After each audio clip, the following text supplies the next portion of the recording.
sus! Sen yine yalan danıştın Tahir. Sen de yalanın ömrü ne kadardı?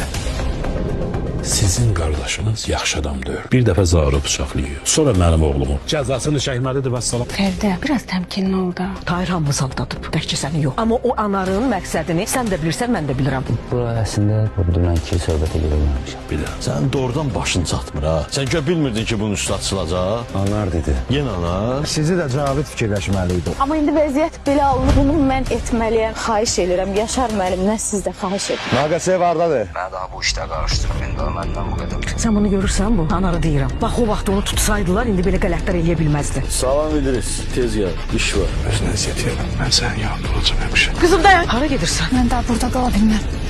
Ne oldu yine ne ses bu? Xəstəxanada nə deyirdin? Aytıraq. Sən bilmirdin ki, sənin o bıçağın cavabını mən verəcəm sənə. Xəyanət 8 dekabr saat 22-də Xəzərdə.